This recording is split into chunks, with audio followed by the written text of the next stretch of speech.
इस प्रकार से हवन जला करके 3 बार हवन को ऐसे जल घुमा दीजिए हवन पर। फिर जल घुमाने के बाद हमें इनका हल्दी कुमकुम से अच्छे से पूजन कर देना है हवन देवता का। अग्नि देवता का भी पूजन अवश्य करिएगा, तभी कोई भी पूजा आपकी स्वीकार मानी जाती है। तो इस तरह से हल्दी और चंदन लगा देंगे हम। पुष्प समर्पित कर दिए, पुष्प साइड में रखिएगा ताकि पुष्प में आग ना लगे, इस बात का ध्यान रखिएगा। तो पुष्प ऐसे हमें साइड में रख देना है। उसके बाद हमें 3 या 5 आहुतियाँ या 7 आहुतियाँ जितनी आपको देनी है।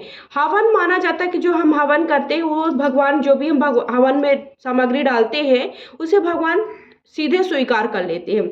इसलिए हमें हवन जरूर करना चाहिए। कोई भी, अगर आप पूरे दिन का व्रत रख रहे हैं, उपवास रख रहे हैं, तो हमें हवन अवश्य करना चाहिए। तो जो भी आपने भोग पकवान बनाए उन्हीं से आप हवन कर सकते हैं, या फिर घी गुड़ का भी आप हवन कर सकते हैं। तो इस तरह से आप, हमारा हवन जल चुका है तो हम हवन कर लेंगे। ओम केशवाय नमः, ओम माधवाय नमः, ओम अग्नि देवताय नमः। इस तरह से हमें 5 आहुतियाँ दे देनी है।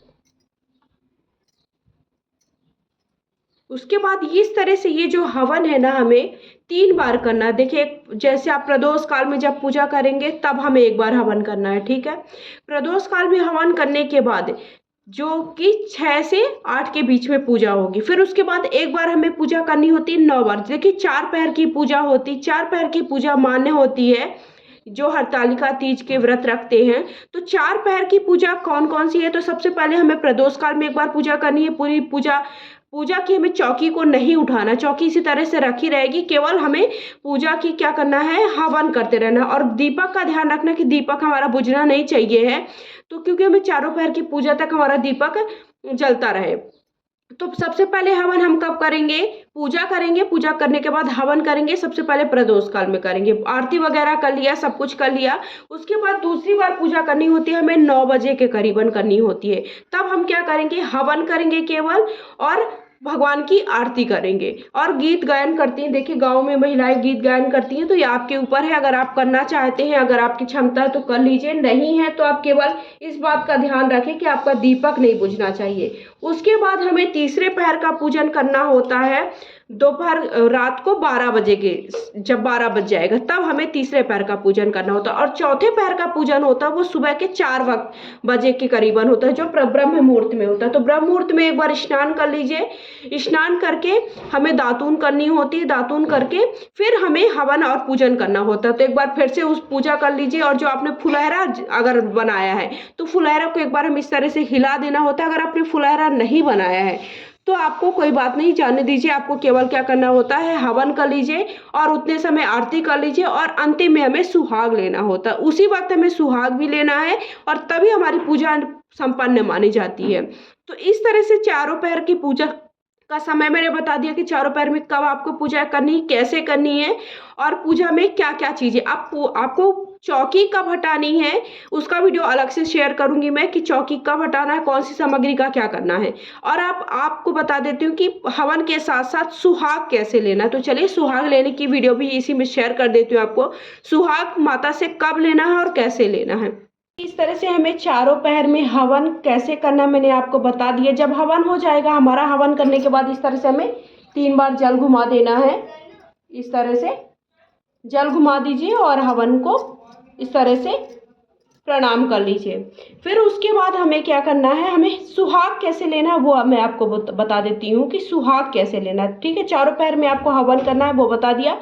अब सुहाग लेने की सही विधि क्या है और कैसे करना है, देखिए आप उसमें 16 श्रृंगार करके रखिएगा, अच्छे से तैयार वगैरह हो जाएगा। फिर उसके बाद हमें आपको सुहाग, तरह से हमें सुहाग लेने की अब मैं आपको विधि बता देती हूँ कि सुहाग कैसे आपको लेनी है।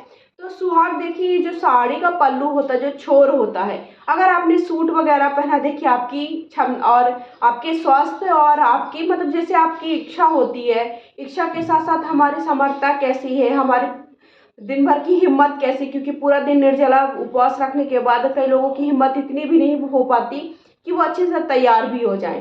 तो देखिए आपको कैसे सुहाग लेना, मैं सुहाग की विधि, तो इस तरह से हमें हाथ का ये ले लीजिए, छोर मतलब पल्लू ले लीजिए, पल्लू जो कहलाता है साड़ी का पल्लू या फिर चुनरी है उसका, इस तरह से हमें ये कर लेना है। ठीक है, फिर उसके बाद हमारा जो भी सिंदूरदानी है तो वो सिंदूरदानी आपको इस तरह से ले लेनी है।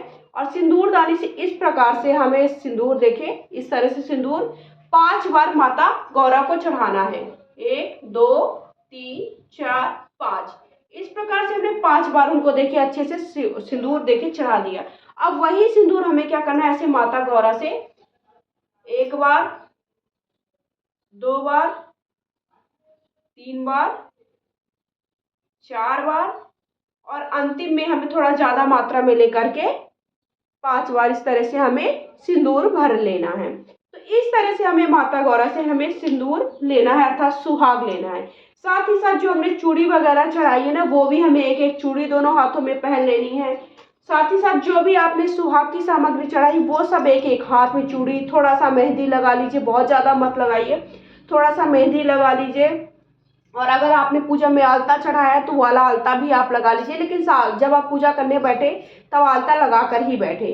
तो और फिर अंतिम में हमें क्या करना होता है, पूजा में देखिए कोई भी भूल चूक हुई है उसके लिए हमें यथासंभव दक्षिणा चढ़ानी होती है और माता पार्वती से और शिव जी से उनसे आशीर्वाद लेना, उनसे क्षमा याचना मांगनी होती है कि जो भी हमारी पूजा में भूल चूक हुई है उसके लिए क्षमा याचना, क्षमा कर दीजिएगा। और साथ ही साथ हमें इस तरह से हमारी पूजा संपन्न। व्रत का पारण कैसे करना है, अब आपको व्रत का पारण देखिए हमें खीरे से करना होता है। जो खीरा चढ़ाया होता है पूजा में वो हमें सुबह के 4, जब हम चौथे पहर का पूजन करेंगे तो जो सुबह के वक्त 4 बजे जो पूजन करेंगे तो सबसे पहले हम क्या करेंगे, नहा के आएंगे। नहा के आने के बाद आप अपने वस्त्र वगैरह चेंज कर लीजिए। वस्त्र चेंज करने के बाद हमें क्या करना होता है, जो अगर आपने फुलहरा रखा है तो फुलहरा आपको इस तरह से हिला देना होता है। एक बार हिलाने के बाद हमें शिव जी और माता पार्वती का एक बार फिर से उनको थोड़ा सा जल घुमा दीजिए, हल्दी चंदन ये सब लगा दीजिए, जैसे आप प्रत्येक दिन की पूजा करते हैं वैसे, तो वो कर दीजिए। उसके बाद हमें क्या करना होता है कि सुहाग माता से ले लेना होता है, हवन करके सुहाग ले लीजिए। सुहाग लेने के बाद हमें व्रत का पारण करना होता है। तो जो हमने पूजा में खीरा चढ़ाया है, जो खाने की सामग्री चाहिए, तो सबसे पहले हमें खीरा से व्रत शुरू करना होता है, खीरे से ही व्रत तोड़ना होता है। तो खीरा थोड़ा सा काट करके खा लीजिए और फिर उसके बाद जो भी आपको खाना है वो सारी चीज़ें आप खा सकते हैं। अब आपको चौकी कब हटाना है ये मैं आप सबको बता देती हूँ। तो देखिए पूजा की चौकी का हटाने के लिए मैं अलग से वीडियो शेयर करूँगी, बहुत ज़्यादा बड़ा वीडियो हो जाएगा। तो अगर आप सबको ये वीडियो पसंद आया कि आपको सुहाग कैसे लेनी है और चारों पहर का पूजन कैसे करना, हवन कैसे करना, तो प्लीज़ वीडियो को लाइक करिएगा, चैनल को सब्सक्राइब करिए, कमेंट बॉक्स में जाकर के हर हर महादेव या श्री शिवाय नमस्तुभ्यम अवश्य लिखिएगा। हर हर महादेव।